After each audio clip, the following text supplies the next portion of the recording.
காதலித்த காதல் மனைவியா, காதலித்து கொண்டிருக்கும் காதலியா, ரவி மோகனா இல்ல ஜெயம் ரவியா? இந்த கேள்வி பாத்தீங்க அப்படின்னா தமிழ்நாட்டில் பல இடங்கள்ல வைரலா பேசிட்டு இருக்காங்க.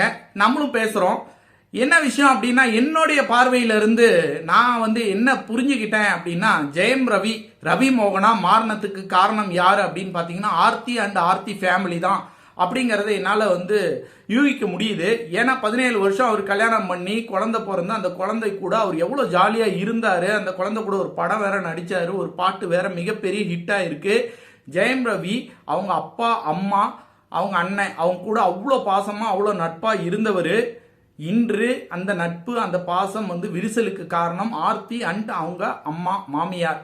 இதுல மாமியார் ரொம்ப முக்கியமான ரோல் பண்றாங்க. ஏன்னா அவங்க ப்ரொடியூசரா வந்ததுக்கு அப்புறம் அவங்களோட ப்ரொடியூஷன்ல இவர் படம் பண்ணாரு. அந்த படங்கள்ல நிறைய படங்கள் தோல்வி படங்களா மாறிச்சு. அந்த தோல்வி படங்களுக்கு கேரண்டி பாத்தீங்கன்னா ஜெயம் ரவியை அவங்க போட்டு அதனால ஏற்பட்ட மனக்கசப்பு ஆர்த்தியும் ஜெயம் ரவியும் பிரிந்தார்கள். இன்று ஜெயம் மோகனாக ரவி மோகனாக அவர் வலம் வந்துட்டு இருக்காரு. அவருடைய பேரை ரவி மோகன் அப்படின்னு அவர் மாத்தி இருக்காரு.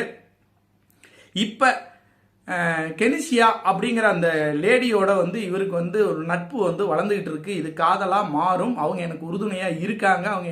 அவங்கள நான் உறுதுணையா அவங்கள என்னோட லைஃப் பார்ட்னரா மாத்திக்கிறதுக்கு முயற்சி பண்றேன் அப்படிங்கிற மாதிரி அவர் தெளிவா சொல்லிட்டாரு.